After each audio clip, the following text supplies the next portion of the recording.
ሰላም ሰላም እንዴት ናችሁ? ኢትዮ ሀሁ ቤተሰቦች። ኢትዮ ሀሁ የኦንላይን ትምህርት ቤት በመሆን ያገለግላል።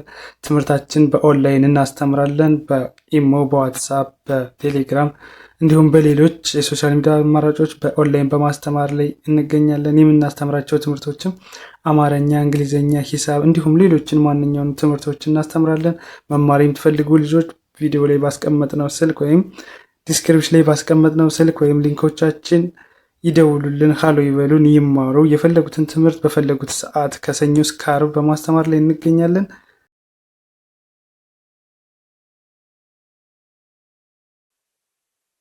በዛሬው ትምህርታችን ደግሞ እንዲሁ የማሳያችሁ የአማርኛ ምንባብ ይሆናል። እዚህ በፊት ቃላትን፣ አረፍተ ነገርን ከፊደላት ጀምረን እያንዳንዳቸውን እየሰራን መጠናል። እንዲሁም ደግሞ ሌሎችንም ምንባቦችን አቅርቤላችሁ ነበር። በዛሬውም እንዲሁ ምንባብ በደንብ ማንበብ እንድትለምዱ ፈጥናችሁ ማንበብ እንድትለማመዱ የሚያስችላችሁን ይዤላችሁ የመጣሁት መጀመሪያ ላይ ዝቅ ብለን እናነባለን። ከዛ ደግሞ ፈጠን ብለን ደግሞ እንዴት እንደምናነብ የማሳያችሁ ይሆናል። አብራችሁ ቆዩ።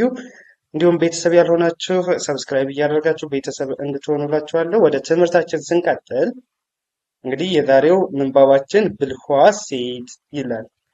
ብልኋ ሴት። እሺ እንግዲህ ከዚህ ከመጀመሪያው ስንጀምር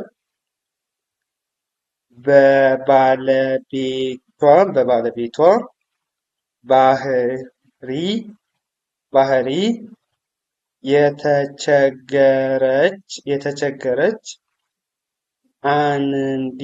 አንዲት ሴት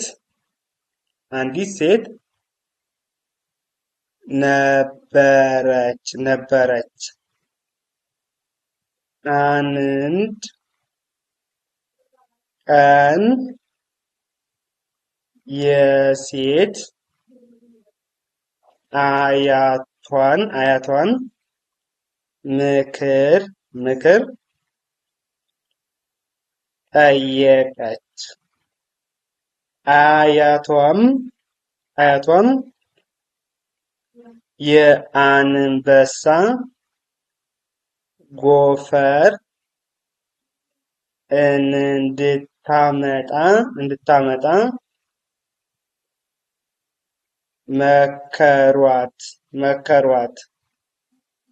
መከሯት። አንበሳውን እንዴት እንደምትቀርብ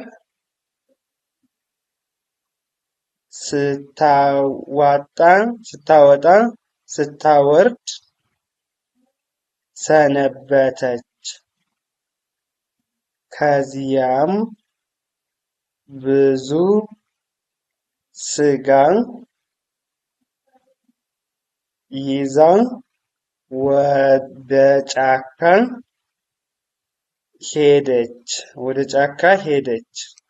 ሄደች።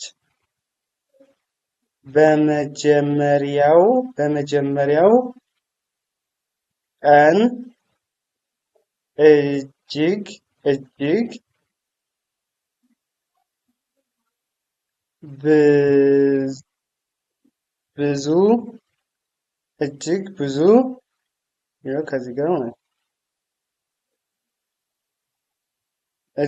ብዙ ሜትሮችን ርቃ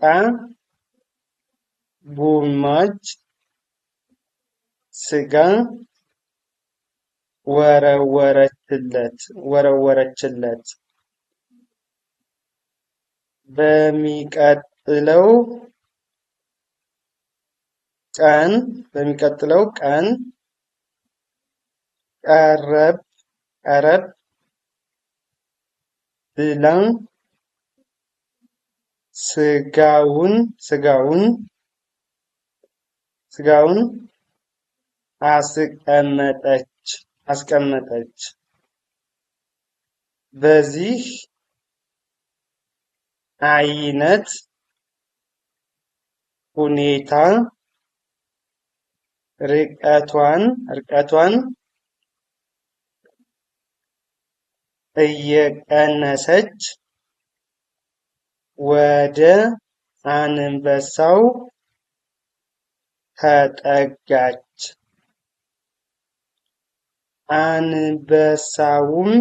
አንበሳውም ጠረኗንና ዳናዋን እየለመደ መጣ። በመጨረሻም